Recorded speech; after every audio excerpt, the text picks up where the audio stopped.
supernovas in the world reside to duke it out in the best game ever made, StarCraft 2. In the upper left, a GSL Korea finalist, he is Master LGIM Squirtle.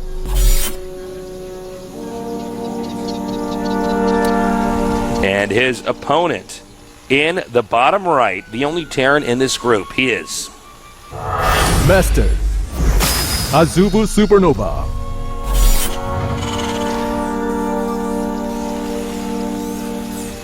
All right. Talk to me, Artosis. Well, you know, I'm pretty excited to actually see what Squirtle has planned here. He's definitely one of the Protoss players that I try to emulate in my Protoss versus Terran play. I think that's definitely his strongest. He's got some really brainy play. I do like seeing what he does. He's somebody I like to copy as well. It looks like he's not going to scout just yet. Well, he's doing a rush, like a very powerful, probably all-in. Well, that's a gateway that in gas. It's so early. We're at 11 out of 18 supply. Those are both on 10. Yep. So that's like... He chrono boosted out from there 11 and 12 probes here. Now, I can't wait to see if he's going to make a Zealot or not. Well, I just want to point out, right now Supernova's going to go Command Center first. Yeah, exactly. So if there's a Zealot getting Supernova and Marine King, who were the ones that always went Command Center first? They're definitely two of them. That's a very good call, Tasis. I forgot about that. Supernova goes Command Center first. Like all the time. Disproportionate amount of the time, no doubt about that. So I would assume he's going to chrono out a Zealot now. Let's see. I'm not completely sure because with how quickly he's with the Zealot, actually. Cool. This is going to be really good for him, obviously. Because even if you wait for a 13 gate and chrono boost out a Zealot against Command Center first, you get there before the bunker's done. Unless they make a really early bunker. Yeah. But with Supernova not even scouting, there's no chance he's going to have a bunker in time for the Zealot. There's absolutely just not a chance. Even if he sends an SCV now, that Zealot will be in his base before he can have a bunker. Yeah. So we have more barracks down here coming out, and I can't emphasize how much trouble Supernova's in. There's going to be an attack that he did not expect heading directly towards him. You know, they could just do a ton of damage here. The one thing that and possibly even end the game. The one thing that can be said about his build is he's a bit lucky that he chose the double barracks follow-up instead of the barracks gas. Because if he had gone straight up the tech tree, his production would be so low. Now, a bunker has started. The Zealot kind of going on a funny little path there for a minute, losing a couple seconds. You got to be careful about that. Those SCVs can be wily. You got to kill them before they finish that bunker. Yes. All right, here comes the Zealot now. The bunker is being built.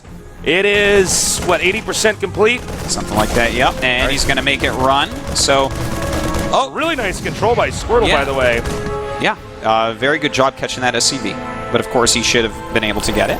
Now, we do have SCVs coming as well as Marines, but the Mothership Core is here along with the Stalker. Oh! So, this is where he just gets to micro a whole lot. And that's perfect, right there on the ramp. And this is already worthwhile. Like, he's already basically caught up to where he fell away from by getting such early buildings and using his chrono boost on these units. I like the targeting of the SCVs, by the way. Yeah. It's so awesome. Nice control here. You know, it's funny because when we did that off the record with Squirtle, he said he did not have the best unit control. Now we're watching him control his army, and it looks so good. Yeah. Practice makes perfect. That's very true. Okay, so he's killed 6 SCVs. This has already been, as I said, very worthwhile. He's in good shape. And, you know, I don't know how much more pressure he's actually going to be able to put on. But again, Supernova's a bit lucky that he didn't go quick gas, because he would have taken a lot more damage there, I think. And as you can see now, the Mothership Core, you see, that's a really nice move there. He just comes in there, attacks the worker, makes it run out. That's making Supernova move his army around and try to defend everywhere. It's a pretty stressful situation here. And I do love how Squirtle handled this after the rush hit damage. He didn't overextend and try to kill him or end the game right then. Instead, he just went inside, harassed a little bit with the Mothership, and then he goes back, he expands, he starts to upgrade. It looks like Supernova's going to move out here. This is a pretty, I would say, dangerous move, considering that Stalkers are already on the map, and he can just kite them if he wants, you know? There's a lot of Stalkers, too. You know, the thing is, anytime that you open up a double barracks after Command Center first, you're going to Marine pressure, but I think there's some outstanding circumstances in this game which makes this not the best choice, but Well, after saying that, Tastes, you know, I mean, the weird. Stalkers are in the wrong place. They went around each other, actually. Yeah. This is actually really weird. Well, Okay. he has a photon overcharge, so the thing is they're just going to walk by that. Oh, God. Oh, my God! Doing a nice amount of damage here. Actually taking out the sentry. Really nice force field there. Yeah. That actually saved him from the Marines going in his base, so that's nice. That was a force field, the ramp that was good, unlike the other one we saw in that other game. He only actually killed one probe there, but he got the mothership core and the sentry, and that's 200 gas. It's extremely annoying, and don't forget, of course, by rebuilding the mothership core, you have to stop probes. So it's almost like another probe as well, or maybe even a little bit more than that. So that was actually very effective for him. Very, very effective. The factory is almost complete now. And it looks like we are entering into this phase of the game here where things are starting to normalize. You know, Squirtle should be even more ahead if he had not somehow, those Stalkers were out of position. The Marines went past the Stalkers. It was kind of a weird wonky situation. it was a weird one. You know, Squirtle was trying to just kind of posture on the map, and he barely missed the Marines coming. You know, his Stalkers were everywhere. It was like, you know, a couple trains passing in the night or something. Yeah. 2 ships passing the night, I believe is the term. Well, I think 2 trains passing the night. They go right by each other on the tracks or too. they do. A lot of noise. With that, a lot of noise. I think it's not that metaphor works. I actually get every metaphor a little bit wrong. You have before. It's pretty funny. All right, so hopeless observer. Oh, no scan. Okay. But, okay, so looking at what's going on right now, he basically knows that Observer saw, I believe, everything he needed to. Yeah, he saw the engineering bay, he saw the timing of the reactor and the starport. So he knows what's coming at him, which is just the very standard aggression. But, in fact, there's a couple Widow Mines being made, so he may have thought that there wouldn't be, but he's going to be fine, Tasteless. Squirtle's not in trouble right now. Yeah. No, he's in okay shape right now. Now we have we have a drop coming up here. We'll see how much damage this actually does. I feel like with Squirtle on 2 bases, this shouldn't do a lot of damage. You know? Yeah, you know, as long as he has observers nearby and he doesn't just randomly, you know, pull the probes late against it, he'll be completely okay. He does have 2 observers total. So, should be able to get one back pretty quickly. All right, so the Marine now chasing out this probe. And here comes a drop. Let's see if this does damage. All right, now he should be pulling. Oh, God. Oh, this is bad. Oh, no. Oh, that was like 5 probes. Yeah, it was exactly 5, in fact. And it looks like he'll just get one with that. Yeah. So, you know, 1 probe, not the best, but the 5 probes is pretty fantastic, and he's losing a lot of mining time. And he's going to come up here in the front and attack the entrance while this army is protecting the main base. This was really a slow reaction by Squirtle. If he gets the Nexus here, that's huge. Yeah, if he gets the Nexus, that's almost just game. I'm surprised he didn't actually go for the Nexus there. I feel like he could have gotten that. Well, instead he's going to lose some units here, but you know, I got to say that he's killed 15 probes now, though. That's very good. That's very true. And this is where we're going to see SuperNova probably shine here because he's just really good. I feel like with the SuperNova, there's not as much creative stuff. He's just very good at controlling his army and attacking.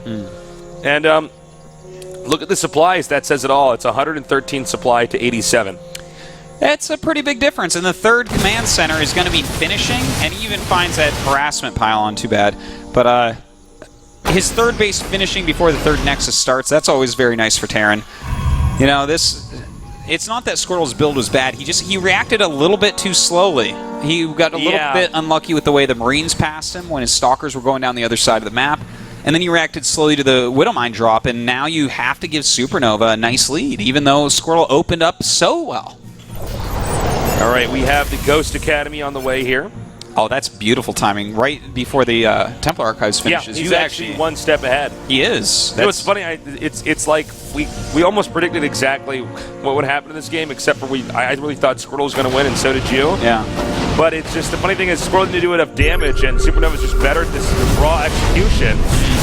Look at this. He's going to get the robotics facility. That's always a big kill. Very annoying indeed. So You know, at this point, he doesn't make any more Vikings. Oh my god, he started 2 more. He actually has 4 Vikings. See, this is kind of what you were saying before, Tasteless. Yeah. Where he's a little bit robotic and stuff, and like he's very good at execution, but not necessarily the most clever player.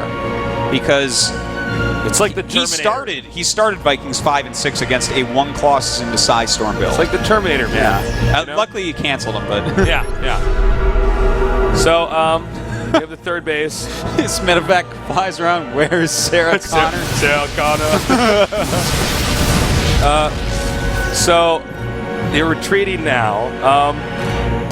Basically, Protoss is just behind in every way. And if Terran does everything right, he should just win in one big engagement. But Squirtle's pretty crafty, so you can't count him out just yet. You know, Squirtle does have a little window of opportunity here. The first ghosts have just popped out, and there isn't actually a Mobius reactor yet. So I don't think he has quite enough for EMP at the moment, which makes this, well, actually, he's just about to have enough. So before any engagement happens, he will. So yeah, that's pretty painful, man. All right, this might be, I'm not going to say it is, but there's a high chance that Protoss cannot stop this. Because it's a bigger army, there's ghosts out that have a good amount of energy. Oh, wait, actually. What are he's doing there?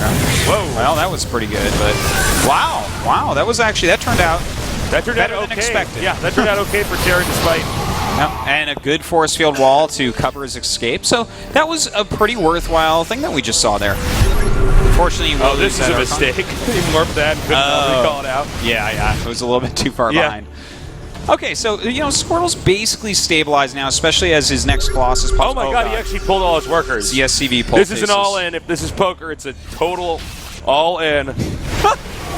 We have. How about that? Yeah, that was really good. That was really good, right? He's pretty dead. The SCVs are not even in front. This is over. This game is over. But yeah, he has no more Storms. He has basically, he's pulled all his workers so that there's.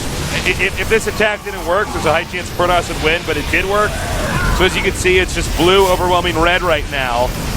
And we should, yep, there it is, GG. Yeah, you know, he hit him before he had enough splash damage to stop that. Against an SCV pull, you need ridiculous amounts of splash damage, like a lot of Storms or a lot of Colossi, something like that.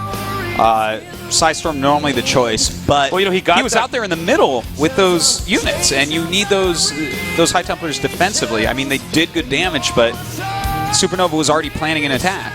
He got the robotics facility. He managed to get to bait out the storms from the Templars. So yeah, I mean, once all those workers came up there was just too much Terran everything. Yeah. It became a math problem that there was no way for Protoss to get a number that could solve it. Yes. That number being units and damage output, or I. So, or X. Well, I, the imaginary number. You know, like the little cursive-looking I that. Oh, I'm sorry. Okay. Like square root of negative. I think meant like to solve X or whatever. All right. All right. Well, we are done with our first 2 games, and it looks like our next game is going to be a Terran versus Protoss. Yeah. You know what? You know, SuperNova has a chance against Parting, but I feel like Parting is going to show the other Protosses how to kill a Terran, because but we'll see. Parting's pretty invincible. He's gotten a lot better since being he was teammates with Squirtle. Now he's no longer. But I feel like he's gotten to a new level, so it'll be interesting to see how this next game turns out, and we're going to find out how that game turns out after the short break. So stay tuned.